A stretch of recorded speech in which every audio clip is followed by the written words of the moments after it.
అందరికీ good afternoon. Sorry, నేను ఎక్కువసేపు మాట్లాడకపోవచ్చు. బికాస్ ఒక 6 రోజుల నుంచి చాలా సివియర్ వైరల్ ఫీవర్ తో నేను సఫర్ అవుతున్నాను. బట్ అయినప్పటికీ మీరందరూ ఇస్తున్నటువంటి బూస్ట్ ఏదైతే ఉందో ఆ బూస్ట్ వల్ల నేను కొంత మాట్లాడే ప్రయత్నం నా వైపు నుంచి చేస్తాను. మరి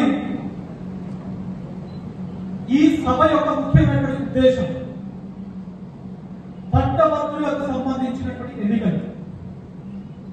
మనకు రాబోయే మార్చి 2025 లోపల ఈ తెలంగాణ రాష్ట్రం లోపల ప్రస్తుతం మన ప్రాంతానికి సంబంధించినటువంటి ఈ 4 ఉమ్మడి జిల్లాలు ఎక్కడైతే ఉన్నాయో, ఉమ్మడి కరీంనగర్, ఉమ్మడి మెదక్, ఉమ్మడి నిజామాబాద్, ఉమ్మడి ఆదిలాబాద్, ఈ 4 జిల్లాలకు సంబంధించిన పట్టభద్రుల ఎమ్మెల్సీ ఎన్నికలు మనకు మార్చి లోపల జరగవచ్చు.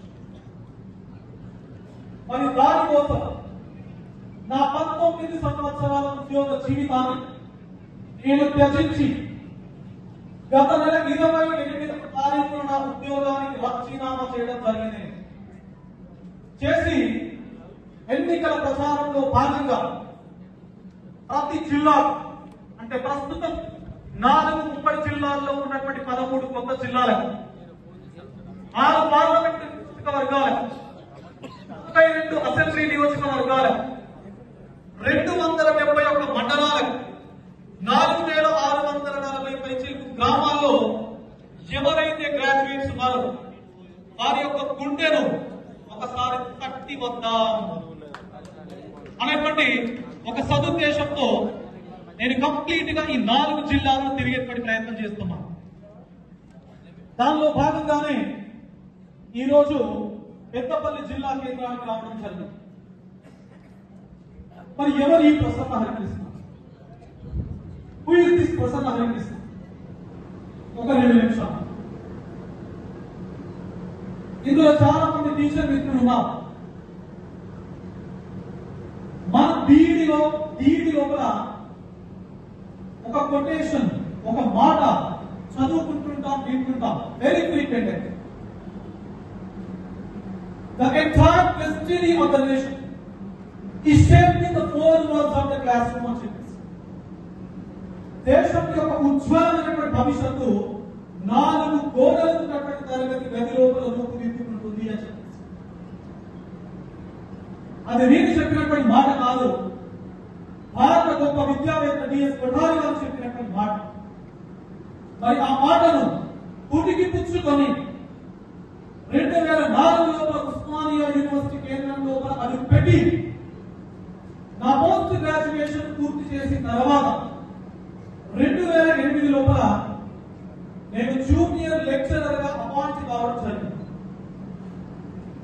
మొదటగా నా ఉద్యోగ జీవితం ఆదిలాబాద్ జిల్లాలో ఉన్నటువంటి ఇచ్చోడ ప్రభుత్వ జూనియర్ కళాశాలలో స్టార్ట్ చేశాను.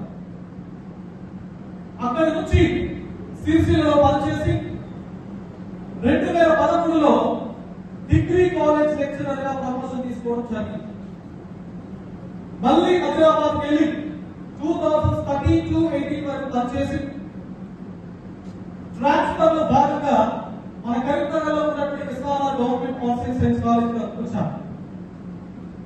అక్కడ 2018 నుంచి 2022 వరకు పనిచేసి 2022లో గజ్వేల్ విమెన్ డిగ్రీ కాలేజ్ నేను ట్రాన్స్ఫర్ అయిపోయాను. మన పోయిన నెల అక్టోబర్ 28న నా ఉద్యోగానికి రాజీనామా చేశాను. వాస్తవానికి నా ఉద్యోగం లోపలికి నేను ప్రవేశించినటువంటి తీరుకు ఒకే ఒక కోర్స్ చాలా తీవ్రమైనటువంటి ఇన్ఫ్లుయెన్స్ చూపెట్టింది నాపై. మనం చదువుకోవడం కాదు, మన ద్వారా ఎంతమంది ఎన్లైటెన్ అవుతారు అనేది చాలా ఇంపార్టెంట్ ఆస్పెక్ట్ ఒక వ్యక్తి యొక్క జీవితానికి సంబంధించి. కాబట్టి నేను బలంగా నమ్మాను. బలంగా ఈ టీచింగ్ ప్రొఫెషన్ లోపలికి రావడానికి కీలక భూమిక పోషించినటువంటి కోర్స్ కాళోజీ గారు చెప్పినటువంటి మాట అక్షర రూపం దాల్చినటువంటి శిలా చుక్క 1,00,000 మెదళ్లకు కదలిక. మరి అక్షరమే ఈరోజు మీ ముందు నిలబడ్డది అక్షరం. ఆ అక్షరమే ఈరోజు మీతో మాట్లాడుతూ ఉంది.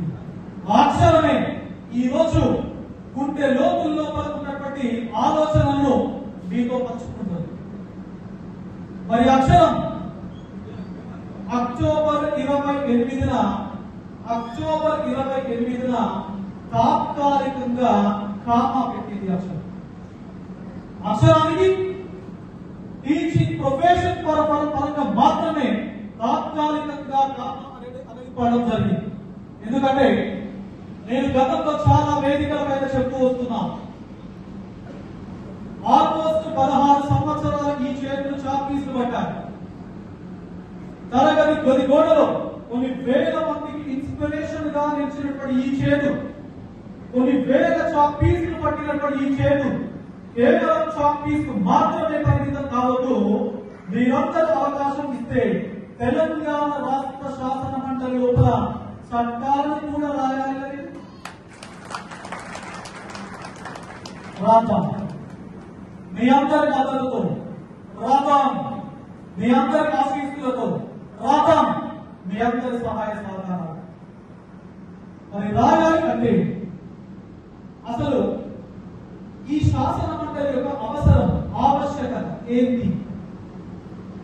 ఇప్పటి నుంచి మన ఎన్నికలకి ఒక 4 నెలలు ఉన్నాయి. 4 నెలలు. మార్చి లాస్ట్ వీక్ లోపల మనకి ఎన్నికలు జరగబోతున్నాయి. ఇప్పటి నుంచి